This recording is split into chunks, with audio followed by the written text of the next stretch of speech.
Hi friends, అందరికీ నమస్కారం. ఈరోజు కథ నువ్వే నా శ్వాస ఎపిసోడ్ నెంబర్ 45.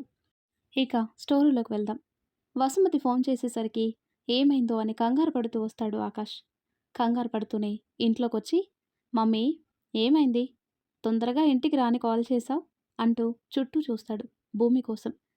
కొడుకుని కొంచెంసేపు ఆట పట్టిద్దామని కంగారు పడుతున్నట్టు ఫేస్ పెట్టి, అది నాన్న ఆకాష్, ఎలా చెప్పాలి నీకు, భూమి భూమి అని నసుకుతుంటుంది. తల్లి అంత కంగారు పడుతుండేసరికి, భూమికి ఏమైంది, బానే ఉందా, మార్నింగ్ నీరసంగా ఉందని చెప్పింది, అప్పుడే హాస్పిటల్కి వెళ్దామంటే వినలేదు, ఎక్కడుంది అని భయపడుతూ భూమి కోసం చూస్తాడు. పైన రూమ్లో ఉంది నాన్న అని చెప్పగానే కంగారు పడుతూ ఫాస్ట్గా రూమ్కి పరిగెడతాడు. ఏంటి వసు, ఎందుకు వాన్ని కంగారు పెడతావు, మీరు ఊరుకోండి, ఏదో కొద్దిసేపు ఆట పట్టిద్దామని అలా చేశాను అని కోడలికి స్వీట్ చేసి పెట్టాలని కిచెన్లోకి వెళ్తుంది. ఆకాష్ రూమ్కి వెళ్ళి, భూమి నువ్వు బానే ఉన్నావా అని భూమి ముఖం తడిమి చూస్తాడు. భూమి నవ్వుతూ ఆకాష్ని గట్టిగా హత్తుకుంటుంది. ఆకాష్ ఎంత పిలుస్తున్నా ఏం అడిగినా సమాధానం చెప్పకుండా ఆకాష్ ఫేస్ని దోసిట్లోకి పట్టుకొని ఆకాష్ నుదుటిన ముద్దు పెట్టి ఆకాష్ అరిచేయి తీసి తన పొట్ట మీద పెట్టుకొని ఆకాష్ కళ్ళలోకి సూటిగా చూస్తుంది. భూమి ఏం చెప్పాలనుకుంటుందో కొన్ని సెకండ్స్ అర్థం కాక భూమి వైపు అయోమయంగా చూస్తాడు ఆకాష్. ఏంటి అలా చూస్తున్నారు, ఇంకా అర్థం కాలేదా మొద్దు అని ఆకాష్ బుగ్గలు పట్టుకొని, తొందరలో బుల్లి ఆకాష్ రాబోతున్నాడు అని చెప్పగానే అది విన్న ఆకాష్ గుండె ఆనందంతో స్పీడ్గా కొట్టుకుంటుంది. తనకి తెలియకుండానే కంట్లో చిరుతడి వచ్చి చేరుతుంది. నిజమా అన్నట్టు భూమిని చూస్తే అని కళ్ళార్పుతుంది భూమి. భూమి మొహమంతా ముద్దుల వర్షం కురిపించి భూమిని గుండెలకి హత్తుకొని, థ్యాంక్స్ రాక్షసి, థ్యాంక్ యూ సో మచ్ అని ఉద్వేగంతో ఆనందం కలిపిన గొంతుతో చెప్తాడు. అసలు ఎంత మంచి న్యూస్ చెప్పావు, అసలు నాకెంత హ్యాపీగా ఉందో మాటల్లో చెప్పలేకపోతున్నా బంగారం అని భూమి పెదాలందుకొని తన ఆనందమంతా భూమికి తెలియజేస్తాడు. చాలాసేపు భూమిని ముద్దు పెట్టుకొని భూమికి ఇబ్బంది అవుతుందని గమనించి దూరం జరుగుతాడు. భూమి గట్టిగా ఊపిరి తీసుకోవటం చూసి భూమి వెన్నునిమిరి కొంచెం వాటర్ తాగించి భూమిని తన ఒళ్ళో కూర్చోబెట్టుకుంటాడు. ఎప్పుడు తెలిసింది అని అడుగుతాడు. మార్నింగ్ డాక్టర్ వచ్చిన విషయం చెప్తుంది. అప్పుడే వసుమతి రూమ్కి వచ్చేసరికి భూమి పైకి లేస్తుంది. భూమి నోట్లో ఆకాష్ నోట్లో స్వీట్ పెట్టి ఇద్దరికి కంగ్రాట్స్ చెప్తుంది. థ్యాంక్స్ మమ్మీ అని వసుమతిని సైడ్ హాక్ చేసుకుంటాడు. వాళ్ళని డిస్టర్బ్ చేయటం ఎందుకు అని వసుమతి కిందికి వెళ్ళిపోతుంది. డోర్ లాక్ చేసి భూమిని ఎత్తుకునేసరికి, ఏంటి మీరు, ఇప్పుడు మీరు కుదురుగా ఉండాలి బాబు, మీ అల్లరి కట్టుపెట్టండి అంటుంది భూమి. నాకు తెలుసులే రాక్షసి అని భూమిని బెడ్పై పడుకోబెట్టి తన పక్కన కూర్చొని భూమి చీరని పక్కకి తప్పించి భూమి పొట్ట మీద ముద్దు పెట్టుకొని చేత్తో తడుముతూ మన బేబీ అని ఎమోషనల్ అవుతుంటాడు. అది చూసిన భూమికి కూడా కళ్ళల్లో నీళ్లు తిరుగుతాయి. వర్ష టైంలో అన్నీ మిస్ అయిపోయాను అని ఆకాష్ గారు, ఏంట్రా ఒకసారి ఇలా రండి అని కళ్ళతో చెప్తుంది. భూమి సారీ సెట్ చేసి ఏంటి అని భూమి దగ్గరికి వంగగానే ఆకాష్ని దగ్గరికి లాగి గట్టిగా హక్ చేసుకుని ఆకాష్ ఎదు మీద పడుకుంటుంది. ఇద్దరు కూడా సంతోషంతో మనసు గాల్లో తేలిపోతుంది. సాయంత్రం భూమిని తీసుకుని హాస్పిటల్కి వెళ్తాడు ఆకాష్. డాక్టర్ అంతా చెక్ చేసి బాగుందని చెప్పి మెడిసిన్స్ రాసిస్తుంది. అక్కడి నుండి వర్ష స్కూల్కి వెళ్ళి వర్షాన్ని పిక్ చేసుకుంటారు. భూమి వర్షాన్ని ఒళ్ళో కూర్చోబెట్టుకుంటే ఆకాష్ డ్రైవ్ చేస్తూ, ప్రిన్సెస్ నీతో ఆడుకోవటానికి ఎవరూ లేరన్నావు కదా, ఇంకొన్ని డేస్లో నీతో ఆడుకోవటానికి తమ్ముడు వస్తాడు అని చెప్పగానే, నిజంగానా డాడ్ అని మెరిసే కళ్ళతో అడుగుతుంది వర్ష. ఎస్ ప్రిన్సెస్, కావాలంటే మమ్మని అడుగు. మమ్మీ నిజంగా తమ్ముడు వస్తాడా? హా వర్ష, నిజంగా వస్తాడు. నువ్వు తమ్ముడిని బాగా చూసుకుంటావా మరి? హా మమ్మీ, చూసుకుంటాను, నా టాయ్స్ అన్నీ కూడా తమ్ముడికి ఇస్తాను అని తల కళ్ళు తిప్పుతూ చెప్తుంది. నా బంగారం అని వర్ష బుగ్గలు లాగుతుంది భూమి. వర్షకేదో డౌట్ వచ్చి బుగ్గను వేలేసుకొని తెగ ఆలోచిస్తుండటం చూసి భూమి ఆకాష్ ఒకరినొకరు చూసుకొని ఏమో తెలీదన్నట్టు భుజాలు ఎగరేస్తారు. ఏంటి, నా ప్రిన్సెస్ ఏదో డీప్గా ఆలోచిస్తుంది, అదేంటో డాడీ తెలుసుకోవచ్చా అని ఇల్లు రావటంతో వర్షాన్నెత్తుకొని లోపలికి వెళ్తూ అడుగుతాడు. మరేమో తమ్ముడు వస్తాడని చెప్పావు కదా డాడీ, కానీ ఎక్కడి నుండి వస్తాడు అని ఆలోచిస్తున్నా అంటుంది వర్ష. వర్ష మాటలకు అందరూ నవ్వుకుంటారు. వసుమతి మనవరాల్ని తీసుకొని మీ తమ్ముడు మీ మమ్మీ బొజ్జలో నుండి వస్తాడు బంగారం. మమ్మీ బుజ్జలో ఉన్నాడా? పాపం. తమ్ముడికి అంత చిన్న బుజ్జలో ప్లేస్ సరిపోదు నాని. తమ్ముడిని బయటికి రమ్మని చెప్పు. నా తమ్ముడు ఏడుస్తాడు కదా లోపల. భయం వేస్తుంది కదా నాని అంటుంది వర్ష. అయ్యో! తమ్ముడి మీద ఇప్పటి నుండే ఎంత ప్రేమో చూడండి నా బంగారానికి. అలా ఏం కాదు తల్లి. తమ్ముడు రావటానికి ఇంకా టైం పడుతుంది. తమ్ముడు చిన్నగా ఉంటాడు. అందుకే ప్లేస్ సరిపోతుంది. ఇంకా కొన్ని డేస్ తర్వాత వస్తాడు సరేనా? ఓకే. నేను తమ్ముడికి పప్పీ ఇస్తాను అని భూమి దగ్గరికి వెళ్ళి భూమి పొట్టకి ముద్దు పెడుతుంది. అది చూసి భూమి, ఆకాష్ నవ్వుకుంటారు. డాక్టర్ ఏం చెప్పారు భూమి? బావుందన్నారత్తయ్య. భూమి, నీకిప్పుడే చెప్తున్నా. ఇప్పటి నుండి నువ్వే పని చేయటానికి వీల్లేదు. కిచెన్‌లో అడుగు పెడితే మాత్రం కాళ్ళు విరుగుతాయి. ఆఫీస్‌లో కూడా వద్దు. ఇంట్లో ఉండే చూసుకో. అంత అవసరం ఉంటే మీ మామయ్య వెళ్లి చూస్తాడు. నువ్వు బాగా తిని రెస్ట్ తీసుకో అని కోడలికి స్వీట్ వార్నింగ్ ఇస్తుంది. అలాగే అత్తగారు. మీరు ఆర్డర్ వేశాక ఈ కోడలు తప్పకుండా పాటిస్తుంది అని డ్రామాటిక్‌గా చెప్పగానే వసుమతి అందంగా నవ్వేస్తుంది. రాత్రి ఆకాష్ దగ్గరుండి భూమికి తినిపిస్తాడు. నీకేది తినాలనిపించినా వెంటనే చెప్పు. అలాగే అత్తయ్య అంటూ ఆకాష్ తినిపిస్తుంటే చక్కగా తినేస్తుంది. రూమ్‌కి వెళ్ళి టాబ్లెట్ వేసుకొని భవ్యకి కాల్ చేసి చెప్పగానే నిజమా అక్క? కంగ్రాట్స్ అక్క అని చాలా హ్యాపీగా ఫీల్ అవుతుంది. భూమితో చాలాసేపు మాట్లాడి క్లాస్ నుండి బయటకు వచ్చి విజు ఐఎమ్ సో హ్యాపీ. నీకో గుడ్ న్యూస్ చెప్పాలి అని ఎక్సైట్ అవుతుంటే ఏంటి బేబీ మన మధ్య ఏం లేదు కదా, అప్పుడే గుడ్ న్యూస్ ఏంటి అని అల్లరిగా కళ్ళెగరేస్తుంటే పో విజు నీకు సిగ్గు లేదు. అక్క ఇందాకే కాల్ చేసింది. వర్షకి తొందరలో తమ్ముడు రాబోతున్నాడు విజ్జు అని గట్టిగా అరుస్తూ విజయ్ని హక్ చేసుకొని చెప్తుంది. ఓ నిజమా? మంచి న్యూస్. అయితే మళ్ళీ మనం తొందరలో ఇండియా వెళ్ళాల్సిందనమాట అని భవ్య చుట్టూ చేతులేసి పనిలో పని మనం కూడా పెళ్లి చేసుకుందాం బేబీ. ఎలాగో బాబు పుట్టిన తర్వాత వెళ్దాం. అప్పటికి మన స్టడీ అయిపోతుంది కదా. అందుకే మనం కూడా పెళ్లి చేసేసుకుందాం. నీకు దూరంగా ఉండటం చాలా కష్టంగా ఉందే. ఇప్పటికే చాలా కంట్రోల్ చేసుకుంటున్నానే. ప్లీజ్ అని క్యూట్‌గా అడుగుతుంటే భవ్యకి ముద్దుగా అనిపించి ఓకే చేసుకుందామని విజయ్ బుగ్గన ముద్దు పెట్టి చెప్తుంది. అమ్మాయి గారు చాలా హ్యాపీగా ఉన్నారే. అడగక ముందే మాకు గిఫ్ట్స్ ఇస్తున్నారు అంటాడు విజు.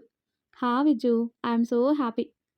మీ అక్క కన్సీవ్ అయితేనే ఇంత హ్యాపీగా ఉంటే రేపు మనకి పిల్లలు పుడితే ఇంకెంత హ్యాపీగా ఫీల్ అవుతావో అని భవ్య బుగ్గలు లాగుతాడు. విజ్జు అని చిన్నగా బ్లష్ అవుతుంది. పెళ్ళయ్యే వరకు కొంచెం ఈ సిగ్గు దాచుకోవే. పద శ్రీకి కూడా చెప్దాం అని శ్రీ దగ్గరికి వెళ్ళేసరికి రియాకి పక్కన నిలబడి తినిపిస్తుంటాడు శ్రీ. రియా నువ్వు లక్కీ. శ్రీ నీకు ఎంత బాగా తినిపిస్తున్నాడు. ఈ విజ్జు ఒక్కసారి కూడా నాకు అలా తినిపించలేదు అని విజయ్ వైపు గుర్రుగా చూస్తుంటే వామ్మో శ్రీ నీకు అంత ప్రేమ ఉంటే ఇంట్లో తినిపించుకో నాయనా. ఇలా కాలేజ్‌లో తినిపించి నా కొంప కూల్చకు అంటాడు. ఊరుకో విజయ్. దీని మీద ప్రేమతో తినిపిస్తున్నట్టు అనిపిస్తుందా నీ కళ్ళకి? ఇక్కడ అంత లేదు. ఈ రాక్షసి శాడిజం చూపిస్తుందిక్కడ. నేను తనకి తినిపించాలంట. లేకపోతే దాన్నెత్తుకొని ఈ కాలేజ్ మొత్తం 4 రౌండ్స్ వేయాలంట. లేకపోతే మా వాళ్ళకి ఫోన్ చేసి మా ఇద్దరి మధ్య సంథింగ్ జరిగిపోయి ఇప్పుడది ప్రెగ్నెంట్ అని చెప్తాను అని నన్ను బెదిరిస్తుంది విజయ్. అందుకే దాన్నెత్తుకొని 4 రౌండ్స్ వేస్తే నేనెళ్ళి చచ్చిన మా ముత్తాత దగ్గర పడతాను. అందుకే దాన్నెత్తుకునే ప్రోగ్రాం పక్కన పెట్టి దీనికి తినిపిస్తున్నా. నా కష్టం పగవాడికి కూడా రాకూడదు విజ్జు అని బోరున ఏడుస్తాడు. అదేం పట్టించుకోకుండా శ్రీ బంగారం పెట్టు ఆ అని నోరు తెరుస్తుంది. పెడుతున్నా ఆగవే. బంగారం బంగారం అని నా కొంప ముంచుతున్నావు కదే అని స్పూన్ నోట్లో కుక్కుతుంటే ఏంటి శ్రీ బంగారం నన్ను విసుక్కుంటున్నావు అని ఫోన్ చేయాలా అని చేత్తో ఫోన్ తిప్పుతుంది. అయ్యో వద్దు బంగారం. నేనెందుకు విసుక్కుంటా చెప్పు. తిను బంగారం తిను అని నోట్లో పెడుతుంటే శ్రీ పరిస్థితి చూసి భవ్య విజ్జు పడి పడి నవ్వుతారు. నవ్వకండే. ఇది చేస్తున్న దానికే నాకు మండుతుంది. మీరు నవ్వి ఇంకా మండేలా చేయకండి. ఇంతకీ ఇలా వచ్చారేంటి అని ఇద్దరిని చూస్తూ అడుగుతాడు. అప్పుడు భూమి విషయం చెప్తారు. అవునా?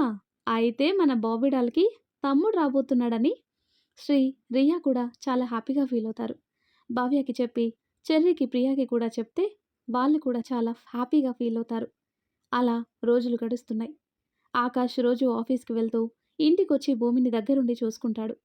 అప్పుడే భూమికి 5వ నెల వచ్చేసింది. అందుకే శ్రీమంతం చేద్దామనుకుంటారు. ఆకాష్ గ్రాండ్‌గా చేద్దామంటే, నా కోడలికి దిష్టి తగులుతుంది. ఇంట్లోనే చేద్దామని వసుమతి చెప్పగానే, అది కూడా నిజమే అని ఇంటి బయట డెకరేట్ చేస్తాడు ఆకాష్. భూమి రెడీ అవుదామని ఫ్రెష్ అయ్యి సారీ కట్టుకుంటుంటే, ఆకాష్ భూమి చేతుల్లో సారీ తీసుకొని, "ఈరోజు నేనే రెడీ చేస్తాను" అని నీట్‌గా సారీ కడుతుంటే, ఆకాష్‌ని ముచ్చటగా చూస్తుంది. "నేను అందంగా ఉంటానని నాకు తెలుసు మేడం. మరీ తినేసేలా చూడకు నన్ను" అంటాడు. "అది కాదు, మీకింత బాగా చీర కట్టడం ఎలా వచ్చు అని చూస్తున్నా" అంటుంది. భూమి సారీ కట్టేసి పైకి లేచి, "విప్పటం తెలిసిన నాకు కట్టటం తెలీదా?" అని చిలిపిగా భూమికి కన్ను కొట్టగానే, "సిగ్గులేదు మీకు" అని ఆకాష్ వీపు మీద ఒక్కటేస్తుంది. భూమిని అద్దం ముందు కూర్చోబెట్టి హెయిర్ మొత్తం తుడిచి, నీట్‌గా జడ వేసి, లైట్‌గా మేకప్ వేసి, హెవీ కాకుండా బరువుగా లేని జ్యువెలరీ వేసి, పూలు పెట్టి అందంగా రెడీ చేసి, భార్యని కళ్ళ నిండా నింపుకుంటాడు. భూమి పైకి లేచి, "చాలా బావున్నా కదా ఆకాష్ గారు" అని అద్దంలో చూసుకుంటూ చెప్తుంటే, ముద్దుగా ఉన్నావు రాక్షసి. ఈ బుగ్గలు ఇలాగే మెయింటైన్ చెయ్యు. భలే ఉన్నాయి ఆపిల్ పండులా. కొరికేయాలనుందే" అని చిన్నగా భూమి బుగ్గలు ముద్దు పెట్టుకుంటూ చెప్తాడు. "మీరు కూడా రెడీ అవ్వండి. టైం అవుతుంది. ఇంతకీ మీ ముద్దుల కూతురెక్కడా? పొద్దున్నుండి కనిపించటం లేదు." "తను మమ్మీ దగ్గరుంది. నువ్వీ జ్యూస్ తాగు. నేను రెడీ అవుతా." "అబ్బా! ఎన్నిసార్లు తాగాలి ఆకాష్ గారు? నాది కడుపా చెరువా?" అని ముఖం వికారంగా పెట్టుకొని గ్లాస్ వైపు చూస్తుంటే, "నువ్విప్పుడు తాగకపోతే నేను బలవంతంగా తాగిస్తా భూమి. నీ ఇష్టం." ఆకాష్‌కి భయపడి ముక్కు మూసుకొని పొట్టలో పోసి, "చాలా? ఇంకేమైనా పొయ్యాలా పొట్టలో?" అని బుంగమూతి పెట్టుకుంటుంది. ఆకాష్ కోపంగా చెప్పాడని. "రాక్షసి! నీకోసమే కదా చెప్పింది. ఈ మధ్య అలగడాలు ఎక్కువైపోయాయి అమ్మాయి గారికి" అని భూమిని కిందికి తీసుకెళ్తాడు. వస్తున్న భూమి ఆకాష్‌ని చూసి, డాడా అని పరిగెత్తుకుంటూ వచ్చి ఆకాష్ కాళ్ళని చుట్టేస్తుంది వర్ష. కూతుర్నెత్తుకొని, "ఎందుకు ప్రిన్సెస్? వద్దని చెప్పినా పరిగెడతావు?" అని వర్ష హెయిర్ వెనక్కంటూ అడుగుతాడు. భూమిని చూసి, "mummy you are so beautiful" అని భూమిని ముద్దు పెట్టుకుంటుంది. వాళ్ళని చూసి వసుమతి, రామకృష్ణ హ్యాపీగా ఫీల్ అవుతారు. "పదమ్మ భూమి" అని బయట స్టేజ్ మీద చైర్లో కూర్చోబెట్టి ఆకాష్ని పిలవగానే వచ్చి భూమికి బొట్టు పెట్టి గంధం రాసి చేతికి తాను తెచ్చిన డైమండ్ గాజులతో పాటు నార్మల్ గాజులు కలిపి భూమికి వేసి భూమి నుదుటిన ముద్దు పెట్టి, "నువ్వు నా బిడ్డ హ్యాపీగా నా దగ్గరికి రావాలి" అని బ్లెస్ చేస్తాడు. భూమి వంగి ఆకాష్ కళ్ళు మొక్కబోతుంటే, "ఓయ్, నీ ప్లేస్ అక్కడ కాదు ఇక్కడ" అని గుండెకి హత్తుకుంటాడు. తర్వాత అందరూ వచ్చి భూమిని బ్లెస్ చేసి వెళ్ళిపోగానే ఇంటికి తీసుకొచ్చి భూమికి దిష్టి తీసి, "నాన్నా, భూమిని పైకి తీసుకెళ్ళు, నేను భోజనం పంపిస్తాను." "అలాగే మమ్మీ" అని భూమి బాగా అలసిపోవటం గమనించి భూమిని ఎత్తుకొని రూమ్కి తీసుకెళ్ళి నగలన్నీ తీసేసి నార్మల్ డ్రెస్ వేసి కూర్చోబెట్టి భోజనం తినిపించి టాబ్లెట్ వేసి పడుకోబెడతాడు. భూమి కూడా హాయిగా ఆకాష్ ఒళ్ళో పడుకుంటుంది. అలా రోజులు గడిచిపోయి భూమికి డెలివరీ టైం కూడా వచ్చేసింది. అప్పటికే భవ్య, విజయ్, శ్రీ, రియా అందరూ వచ్చేస్తారు. అందరూ సరదాగా కూర్చొని భూమితో బేబీ గురించి మాట్లాడుతుంటే సడన్‌గా భూమికి పొట్టలో నొప్పిగా అనిపించగానే "అమ్మా" అని గట్టిగా అరుస్తుంది. భూమికి ఏమైందో అని అందరూ కంగారు పడుతుంటే, "ఏమైంది భూమి?" "ఆకాష్ గారు, నాకు నొప్పిగా ఉంది. ప్లీజ్ హాస్పిటల్‌కి వెళ్దాం" అని ఏడుస్తూ ఆకాష్‌ని పట్టుకుంటుంది. ఆకాష్, "భూమికి పెయిన్ స్టార్ట్ అయినట్టున్నాయి. తొందరగా హాస్పిటల్‌కి వెళ్ళాలి" అని చెప్పగానే భూమిని ఎత్తుకొని వెళ్ళి కార్‌లో కూర్చోబెడతాడు. అందరూ కూడా కార్‌లో స్టార్ట్ అవుతారు. భూమిని చూస్తే ఆకాష్‌కి కాళ్ళు చేతులు ఆడటం లేదు. హాస్పిటల్ రాగానే భూమిని ఎత్తుకొని స్ట్రెచర్ మీద పడుకోబెట్టి లోపలికి తీసుకెళ్తారు. డాక్టర్‌కి ముందే చెప్పటం వల్ల భూమి కోసం రెడీగా ఉంటుంది. ఆపరేషన్ థియేటర్‌కి తీసుకెళ్తుంటే భూమి ఆకాష్ చెయ్యి పట్టుకొని, "మీరు కూడా రండి ఆకాష్ గారు, నాకు భయంగా ఉంది" అని చాలా ఏడుస్తుంది. భూమిని చూసి డాక్టర్‌ని రిక్వెస్ట్ చేసి భూమితో పాటు లోపలికి వెళ్తాడు. భూమి అరుపులు విని బయట అందరికీ కాళ్ళు చేతులు ఆడటం లేదు. టెన్షన్ పడుతూ కూర్చుంటారు. కొద్దిసేపటికి కెవ్వుమని ఏడుపు సౌండ్ వినిపించగానే అందరి మొహంలో నవ్వొచ్చి చేరుతుంది. లోపల భూమి పొట్ట నుండి బిడ్డని బయటికి తీసి ఆకాష్ చేతిలో పెట్టి, "బాబు పుట్టాడు సార్" అంటారు. రక్తంతో ఉన్న కొడుకుని వణుకుతున్న చేత్తో ఎత్తుకొని కళ్ళ నిండా నీళ్లతో కొడుకుని ముద్దు పెట్టుకుంటాడు. "అచ్చం నీలాగే ఉన్నాడు రాక్షసి, ప్రింట్ దింపేశావు" అని భూమిని చూస్తూ చెప్తాడు. అప్పటికే భూమి కళ్ళు మూతలు పడతాయి. బాబుని క్లీన్ చేసి ఇస్తే బాబుని తీసుకుని బయటకొచ్చి అందరికీ చూపిస్తాడు. అందరూ వాన్నెత్తుకుని ముద్దులతో ముంచెత్తేస్తారు. ఆ నెక్స్ట్ డే భూమికి మెలకువ వచ్చి కొడుకుని చూసుకొని మురిసిపోతుంది. వర్ష కూడా పక్కన కూర్చొని, నా తమ్ముడు, మమ్మీ తమ్ముడు క్యూట్‌గా ఉన్నాడు కదా! అని ముద్దు పెడుతూ చెప్తుంది. నా తమ్ముడు అని ఎవ్వరి దగ్గరికి రానివ్వకుండా కాపలా కాస్తుంది వర్ష. అలా వారం తర్వాత ఇంటికి తీసుకొచ్చి వాడికి గ్రాండ్ వెల్కమ్ చెప్తారు అందరూ కలిసి. తర్వాత నామకరణం చేయాలని గ్రాండ్‌గా ఏర్పాటు చేస్తాడు. భూమి, ఆకాష్ ఇద్దరు కూర్చుని వాడికి వర్షిత్ అని నామకరణం చేస్తారు. అందరూ వర్షిత్ పేరు బావుంది అనుకుంటారు. అందరూ కలిసి వాడిని ఒక్క నిమిషం కూడా వదలకుండా చూసుకుంటారు. కేవలం వాడికి ఆకలి వేస్తేనే భూమి చేతికిస్తారు. అది చూసి నా కొడుకునసలు నా దగ్గర ఉంచటం లేదు మీరు అని అలుగుతుంది భూమి. అలా మరో నెల గడిచిపోతుంది. చిన్నోడితో వాళ్ళకి టైం తెలియటం లేదు. విజయ్ వాళ్ళ పేరెంట్స్‌కి కాల్ చేసి వీళ్ళకు కూడా పెళ్లి చేద్దామని చెప్పగానే పంతుల్ని పిలిచి ముహూర్తం పెట్టిస్తుంటే, మాకు కూడా చూడండి అని రియా డైరెక్ట్‌గా చెప్పగానే అందరూ నవ్వుతూ అలాగే అని వాళ్ళకు కూడా ముహూర్తం చూస్తారు. శ్రీ తలకొట్టుకొని, కొంచెం ఆడపిల్ల మాదిరిగా బిహేవ్ చేయవే, నా పరువు తీయకే. నువ్వెలాగూ నోరు తెరిచి అడగవు కదా! అందుకే నేనే అడిగాను. తప్పా బంగారం? అని శ్రీ బుగ్గలు లాగుతుంటే, నీ ప్రేమకి ఏడవాలో, నవ్వాలో తెలియటం లేదే అని తల కొట్టుకుంటాడు. ఇద్దరికీ ఒకే రోజు మంచి ముహూర్తం ఉంది అని చెప్పగానే అది ఖాయం చేస్తారు. అందరూ కూడా హ్యాపీగా ఫీల్ అవుతారు. అలా పెళ్లి రోజు రానే వచ్చింది. అంగరంగ వైభవంగా పెళ్లి జరుగుతుంది. భవ్యని పెళ్లి కూతురుగా చూసి విజయ్ మతిపోతుంది. రియాని చూసిన శ్రీ పరిస్థితి కూడా అక్కడ అలాగే ఉంది. రెండు జంటల్ని చూసి అందరూ మురిసిపోతారు. చెల్లిని పెళ్లి కూతురుగా చూసి భూమికి ఆనందంతో కళ్ళు చెమ్మగిలుతాయి.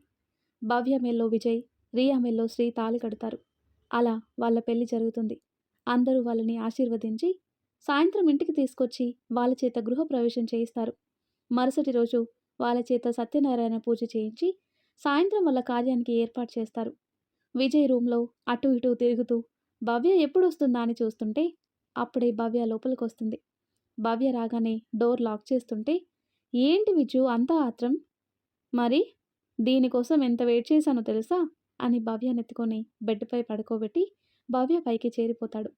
రియా గదికి రాగానే, రాక్షసి, ఇన్ని రోజులు నన్ను ఆడుకున్నావు కదే అని రియాను ఒక్కసారిగా ఎత్తుకొని బెడ్పై పడేసి, ఇప్పుడు నీతో నేను ఆడుకుంటా బంగారం, ఇప్పుడు అరువు అని రియా పెదాలందుకొని రియాని తృప్తిగా తనలో కలుపుకుంటాడు. అలా రెండు జంటలు వాళ్ళ ప్రపంచంలో మునిగిపోయారు. భూమి కొడుకుని పడుకోబెట్టి ఆకాష్ ఎద మీద పడుకొని, చాలా హ్యాపీగా ఉంది ఇప్పుడు, నా లైఫ్ కంప్లీట్ అయింది ఆకాష్ గారు. మిమ్మల్ని ఒకటి అడగనా? ఏంట్రా అని భూమిని గట్టిగా హత్తుకొని అడుగుతాడు. మీకు నేనిష్టమా, వర్ష ఇష్టమా, వర్షిత్ ఇష్టమా, మాలో ఎవరెక్కువ అని అడుగుతుంది భూమి. వర్ష, వర్షిత్ రెండు నా కళ్ళు. మరి నేను మీ ముక్క అని పెదవి ముందుకు పెట్టి మూతి ముడిచి అంటుంది. కాదు, నువ్వు నా ప్రాణం, నువ్వే నా ఊపిరి, నువ్వే నా శ్వాస అని భూమిని హత్తుకొని ప్రేమగా ముద్దు పెట్టి చెప్తాడు. అలా అన్ని జంటలు వాళ్ళ వాళ్ళ జీవితంలో మునిగిపోయి పిల్ల పాపలతో సంతోషంగా ఉంటారు. మరి వీరందరూ ఎల్లప్పుడూ ఇలాగే సంతోషంగా ఉండాలని మనము కోరుకుందాం. ఈ స్టోరీ ఇంతటితో సమాప్తం. ఇంతవరకు ఈ స్టోరీని ఆదరించి లైక్ చేసి షేర్ చేసిన ప్రతి ఒక్కరికి మెనీ మెనీ థ్యాంక్స్. అలాగే ఇంత మంచి స్టోరీ అందించిన రైటర్ గారికి కూడా చాలా థ్యాంక్స్. మరొక ఇంట్రెస్టింగ్ స్టోరీతో మళ్ళీ కలుద్దాం. Thanks for watching.